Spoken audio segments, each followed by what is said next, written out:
नमस्कार, मैं हूं संतोष। सिटी न्यूज वैन रीवा की सांध्यकालीन समाचार सेवा में आपका स्वागत है। प्रस्तुत हैं आज के मुख्य समाचार। गुजरात में मिली जीत के बाद भाजपा ने मनाया जश्न। अटल कुंज कार्यालय में फूटे पटाखे, कार्यकर्ताओं ने बांटी मिठाइयां। बता दें कि भारतीय जनता पार्टी द्वारा पार्टी कार्यालय अटल कुंज में गुजरात विधानसभा चुनाव में मिली ऐतिहासिक जीत पर जश्न मनाया गया है। इस विषय में जानकारी देते हुए भारतीय जनता पार्टी रीवा के शहर मीडिया प्रभारी विवेक पांडे छोटू ने बताया कि विगत दिनों संपन्न हुए गुजरात विधानसभा चुनाव के परिणाम आज घोषित हुए हैं, जिसमें भारतीय जनता पार्टी को प्रधानमंत्री नरेंद्र मोदी के नेतृत्व में अभूतपूर्व विजय मिली है। गुजरात चुनाव में मिली इस विजय को लेकर भारतीय जनता पार्टी के जिला अध्यक्ष डॉक्टर अजय सिंह के नेतृत्व में पार्टी कार्यालय अटल कुंज में आतिशबाजी एवं एक दूसरे को मिठाई खिलाकर जश्न मनाया गया। इस अवसर पर जिला अध्यक्ष डॉक्टर अजय सिंह ने कहा कि भारतीय जनता पार्टी की ये जीत प्रधानमंत्री नरेंद्र मोदी की करिश्माई नेतृत्व तथा गुजरात एवं केंद्र सरकार द्वारा लगातार राष्ट्रीय हित में किए जा रहे कार्यों की वजह से मिली है। भारतीय जनता पार्टी की सरकार ने विगत 32 वर्षों से गुजरात प्रदेश में अपने विकास की यात्रा जो चला रही थी, उसे अनवरत जारी रखा है। प्रधानमंत्री की दूरदर्शी एवं सकारात्मक सोच तथा राष्ट्र के हित में उठाए जा रहे महत्वपूर्ण कदमों की वजह से गुजरात में लगातार 7वीं बार भारतीय जनता पार्टी की ऐतिहासिक बहुमत के साथ सरकार बनी है। आज के इस विजय जश्न के कार्यक्रम में जिला अध्यक्ष डॉक्टर अजय सिंह, प्रदेश मंत्री राजेश पांडे, प्रदेश कार्य समिति सदस्य वीरेंद्र गुप्ता, प्रज्ञा त्रिपाठी, ममता गुप्ता, वरिष्ठ नेता महाबली गौतम, जिला उपाध्यक्ष माया सिंह सहित अन्य कार्यकर्ता एवं समाज सेवी गण उपस्थित रहे।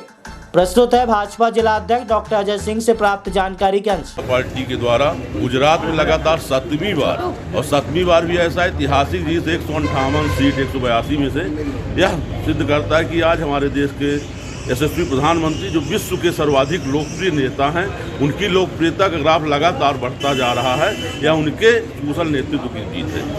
आज यहाँ पर कार्यालय में क्या किया गया? भारतीय जनता पार्टी जिले भर के कार्यकर्ताओं ने गुजरात जीत का जश्न मनाया, एक दूसरे को मिठाइयाँ खिलाई, पटाखे फोड़े, जश्न का माहौल है। चोरी की कार में नशे में धुत होकर खर्राटे मारकर सोता रहा चोर, लोगों ने मृत समझकर पुलिस को दी सूचना। पुलिस ने कार जब्त कर चोर को किया गिरफ्तार। 2 दिन पूर्व शहर के समान थाना क्षेत्र से चोरी हुई थी कार।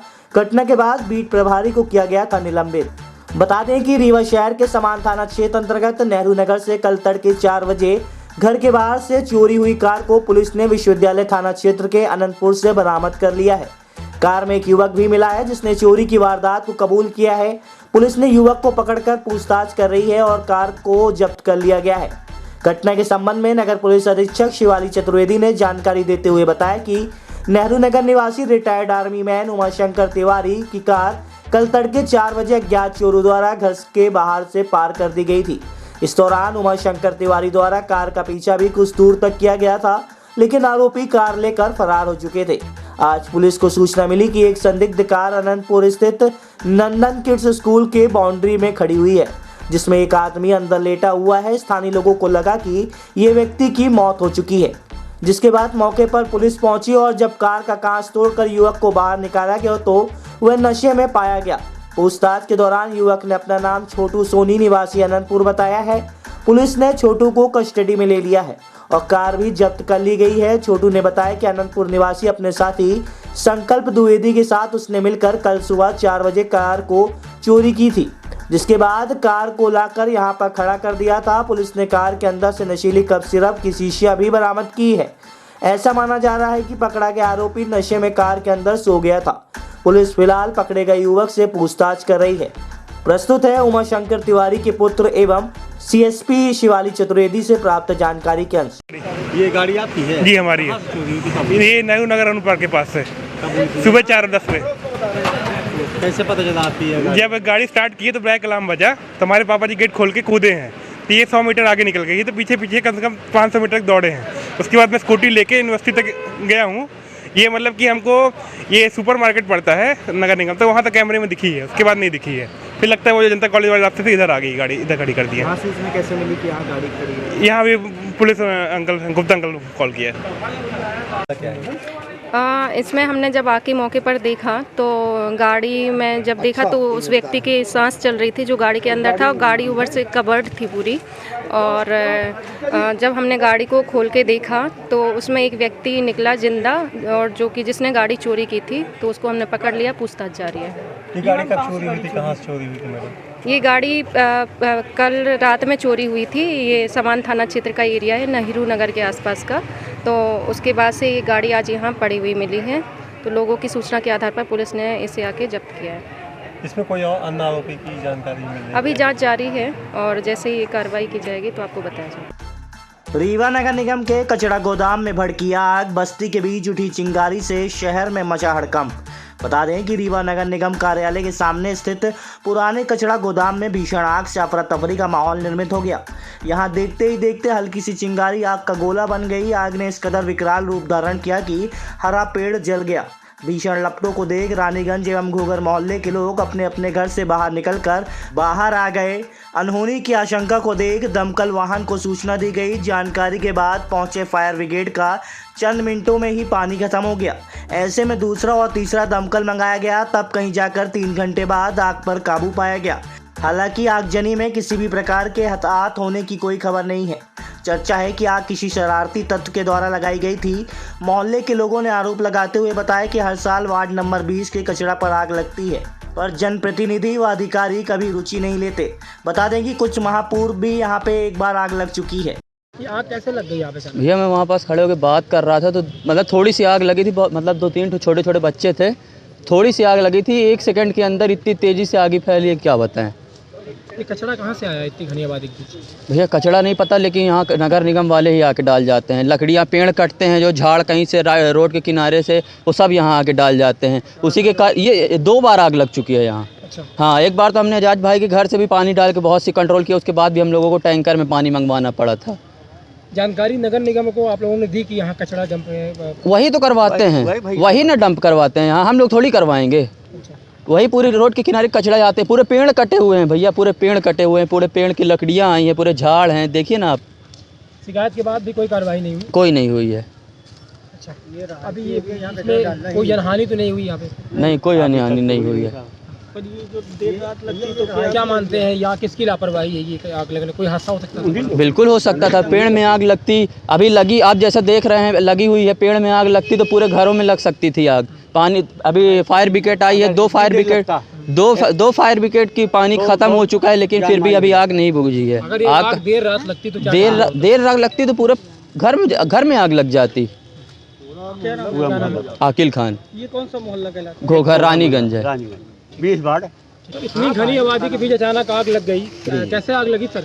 आग कोई असामाजिक तत्वों द्वारा, जो मतलब इन्हें के जो बदमाश टाइप के जो है उड़न टाइप के, उनके द्वारा शायद मुझे सूचना मिली, आयुक्त महोदय द्वारा सूचना मिली, फिर पब्लिक द्वारा सूचना मिली, तो तत्काल फायर ब्रिगेड को इन्फॉर्म करके तुरंत 2 गाड़ी अभी बुला लिया है। 1 गाड़ी अभी, आग तो काफ़ी कंट्रोल में है, और 2 गाड़ी अभी और आ रही है। ये किस चीज़ का कचरा था सर? कब से यहाँ पड़ा है? ये आई थिंक 15 दिन और महीने दिन से पड़े हुए हैं। ये पेड़ से कटा हुआ जगाल वगैरह है, झाड़ियाँ वगैरह है, इसको तत्काल हटवा दिया जाएगा कल के कल। सर, अभी तक प्रशासन को सूझ नहीं थी कितनी घनी आबादी के बीच इतना कचरा? नहीं, अगर ये देर रात आग लगती तो नतीजा क्या होता सर, अंदाजा है? देर रात आग लगती तो फायर ब्रिगेड को इन्फॉर्मेशन मिलने पर तो तत्काल उपलब्ध हो जाता है, उसमें तो कोई डाउट नहीं। तो इतनी घनी आबादी के बीच ये कचरा प्लांट आखिरकार किसके माध्यम से जम कराया गया था यहाँ? किसके माध्यम से ये तो नहीं, बट कुछ ये यहाँ के पुराना पढ़े हुए भी थे, इनको भी जल्दी तत्काल ही हटाया जाना था, तो डिले हुआ है, लेकिन इसको तत्काल ही हटा लिया जाएगा कल परसों में। निर्माणाधीन पुलिया में बाइक समेत गिरा युवक, मौके पर हुई मौत, जांच में जुटी पुलिस। बता दें कि रीवा शहर के चौराटा थाना क्षेत्र अंतर्गत शारकिन होटल के आगे पिटवा मोड़ के समीप निर्माणाधीन पुलिया में एक युवक बाइक सहित जा गिरा, जिससे उसकी घटनास्थल पर ही मौत हो गई। घटना की सूचना पर मौके पर पहुंची पुलिस ने बाइक नंबर के आधार पर युवक की पहचान की है। युवक के शव को अस्पताल में पीएम कार्रवाई के बाद परिजनों को सौंप दिया गया है। घटना के संबंध में चौराटा थाना प्रभारी अवनीश पांडे ने जानकारी देते हुए बताया कि मृतक धीरेन्द्र मिश्रा उम्र 40 वर्ष, निवासी ग्राम पटना, थाना सिमरिया, बीती देर रात लगभग 9 बजे बाइक से रीवा से अपने गांव की ओर जा रहे थे। इसी दौरान शारकिन होटल के आगे भिटवा के समीप निर्माणाधीन पुलिया में बाइक सहित नीचे जा गिरे, जिससे उनकी घटनास्थल पर ही मौत हो गई। स्थानीय लोगों की सूचना पर मौके पर पुलिस पहुंची और शव को बाहर निकलवाया गया। पीएम के लिए अस्पताल में रखवा दिया गया। हम आपको बता दें कि रीवा सिमरिया मार्ग का निर्माण कार्य इन दिनों चल रहा है, जिसके चलते कई जगह पुलियों को तोड़कर डायवर्सन मार्ग बनाया गया है, लेकिन कुछ स्थानों पर डायवर्सन के संकेत नहीं लगाए गए हैं, जिसके चलते बाइक सवार युवक को निर्माणाधीन स्थान नहीं दिखा और वह बाइक सहित पुलिया में जा समाया, जिससे उसकी घटनास्थल पर ही मौत हो गई है। प्रस्तुत है मृतक के भाई से प्राप्त जानकारी के अंश। क्या नाम है, कैसे धीरेन्द्र प्रसाद मिश्रा। कहाँ से कहाँ जा रहे थे, क्या घटना? ये रीवा से गांव जा रहे थे पटना।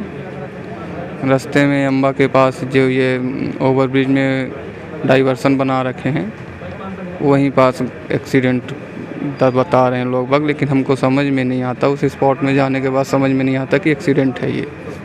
कोई आशंका आपको? आशंका तो किसी के ऊपर है नहीं मेरे को। ऐसे अब वहाँ पे कार्रवाई करेंगे, पता चलेगा तो समझ में आएगा।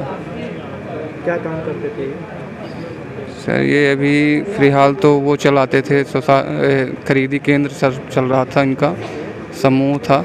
इनकी वाइफ समूह के अध्यक्ष थी और ये हस्बैंड चलाते थे उसको। आपका क्या नाम? मेरा नाम योगेश मिश्रा है। कितने बजे रात की घटना लगभग? सर लगभग 9, साढ़े 9, 10 बजे के बीच की है सर। कलेक्टर को मिली सूचना के बाद राजस्व एवं पुलिस की टीम ने की कार्रवाई। 2 ट्रक धान पकड़ाई। बता दें कि रीवा जिले के गोविंदगढ़ थाना क्षेत्र अंतर्गत ग्राम टीकर कटरा मोहल्ला स्थित एक घर में रखी 2 ट्रक धान पकड़ी गई है। बताया गया है कि धान यूपी की है, जिससे कल समिति में जमा कराया जाता, लेकिन उसके पहले ही मुखबिर से मिली सूचना के बाद गोविंदगढ़ पुलिस मौके पर पहुंच गई और इसकी सूचना राजस्व अमले को दी गई। मौके पर पहुंची तहसीलदार ने धान को जब्त कर लिया है। इस मामले में गांव के सरपंच का भी नाम सामने आया है, जिस संबंध में जांच की जा रही है। मिली जानकारी के मुताबिक आज सुबह गोविंदगढ़ थाना प्रभारी शिवा अग्रवाल को मुखबिर से सूचना मिली कि गोविंदगढ़ थाना क्षेत्र अंतर्गत ग्राम टीकर कटरा मोहल्ला स्थित सुरेश ललई यादव और उसके भाई अरुण यादव के घर में भारी मात्रा में धान लाकर रखी गई है। जिसके बाद गोविंदगढ़ पुलिस मौके पर पहुंची तो उसने पाया कि भारी मात्रा में धान घर में रखी हुई है। इस संबंध में तत्काल कलेक्टर मनोज पुष्प को सूचना दी गई, जिसके बाद मौके पर पहुंची नायब तहसीलदार निवेदिता त्रिपाठी सहित खाद्य विभाग के अमले ने धान का परीक्षण कर उसे जब्त कर लिया है। बताया गया कि धान यूपी से लाई गई थी, जिसे यहाँ छुपा कर रखी गई थी और कल इसे स्थानीय समिति में जमा किया जाता। पकड़ी गई धान यूपी और पंजाब के पूर्व में भरी पाई गई है। फिलहाल पूरी धान को जब्त कर लिया गया है। बताया गया कि पकड़ी गई धान लगभग 1500 बोरों में, जिसका वजन लगभग 621.35 क्विंटल लगभग, जिनके घर से ये धान जब्त हुई है। उनके द्वारा बताया गया है कि ये धान शंकर दयाल गुप्ता द्वारा लाकर रखी गई थी। धान को जब्त कर इस पूरे मामले की जांच की जा रही है। प्रस्तुत है घर के मालिक एवं नायब तहसीलदार यतीश शुक्ला से प्राप्त जानकारी के अंश। बताइए क्या नाम है आपका? ललाई यादव साहब। ये घर आपका है जी। यहाँ धान रखी हुई है, ये यूपी से लाई गई है जी। कैसे आपने अपने घर में रखी है? नहीं सर, ये हमको मालूम नहीं। सरपंच की जानी थी, सरपंच की धान है, हमसे पूछिन के रख ले, हम रख ले। अब हम कहा जानी कैसन धान है, कहाँ से आई, क्या है, हम गरीब आदमी कहा जानी। कौन सरपंच का नाम क्या है? शंकर सेठ। ये कब धान यहाँ लाई गई है? कल आई साहब, 10-11-12 बजे के लगभग आई रात में। जी। कितनी गाड़ी आई है? 2 गाड़ी सर। इसके पहले कितनी आई थी? बस 2 गाड़ी सर। टोटल 2 गाड़ी धान अभी तक आई है। ये है, ये रखी। ये शंकर सेठ कौन है? ये टीकर सरपंच है सर, वर्तमान सरपंच हैं। जी। ये कहाँ से लाए हैं धान?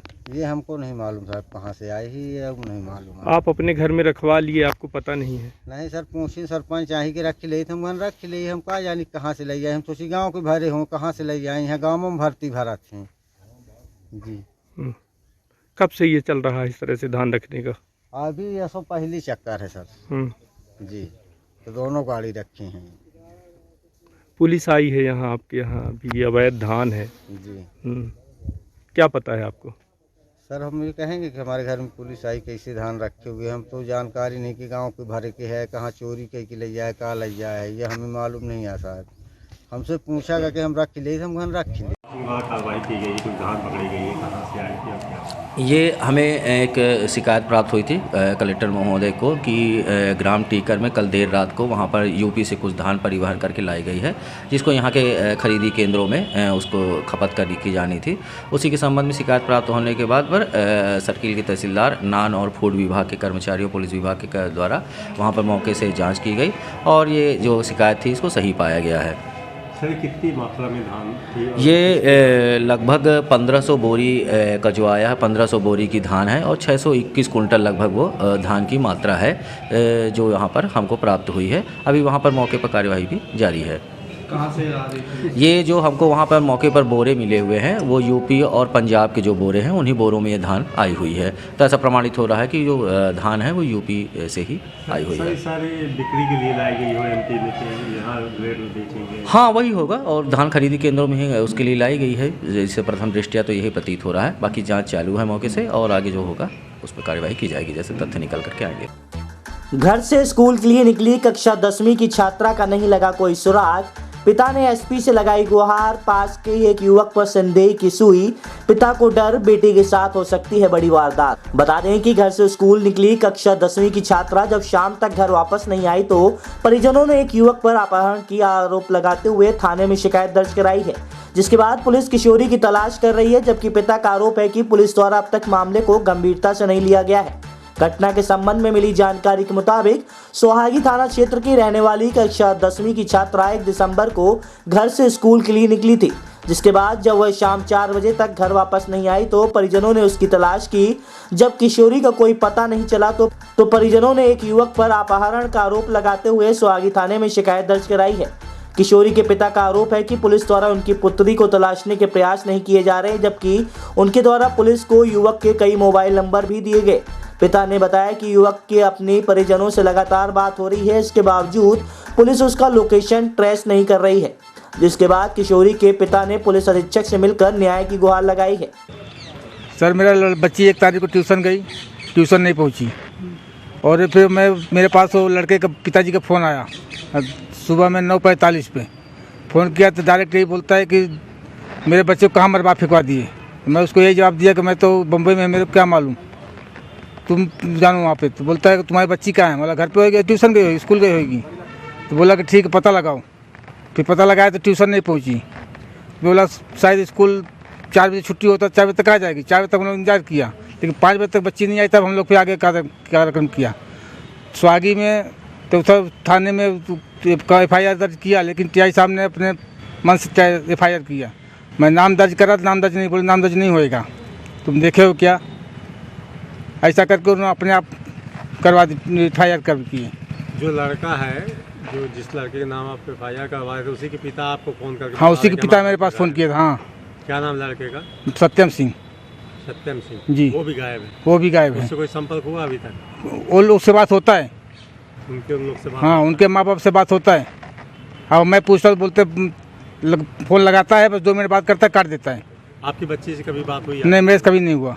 पुलिस इस मामले में तक क्या कुछ किया? कुछ नहीं किया। बोलता जहाँ बताओ वहाँ चलता हूँ, खाली इतना बोलते हैं। जब मैं बताऊँगा तुमको तो तुम किस के लिए हो? साइबर सेल में इसका लड़के का नंबर नहीं दिया गया? सर दिया हूँ, 2-2, 3-3 नंबर दिया हूँ, लेकिन फिर भी वो लोग बोलते देखता हूँ। जब वो लड़के के पिता से लड़के से बात हो रहा है, हम कहते ठीक है बंद है मोबाइल, लेकिन 1 मिनट 2 मिनट जो भी बात होता है वो तो लोकेशन में आना चाहिए। उसका भी कोई लोकेशन नहीं मिल रहा है। किस गाँव का है? डी चौराहे का है। डी चौराहे? डी। ये कहाँ का है? कहाँ, कौन थाना लगता है? थाना वही स्वागी है। अभी क्या चाहते हैं आप? SP साहब के पास आए? जी सर। क्या चाहते हैं? मैं सब न्याय चाहता हूँ। पुलिस अभी तक लड़के वाले को बातचीत? खाली बुला के पूछताछ किया, छोड़ दिया। अभी तक मतलब कुछ भी नहीं? कुछ भी कार्रवाई नहीं। कब से लापता है? 1 तारीख से सर। आज की खबरों में बस इतना ही। कल हम फिर हाजिर होंगे कुछ नई खबरों के साथ। तब तक के लिए हमें इजाजत दीजिए। नमस्कार।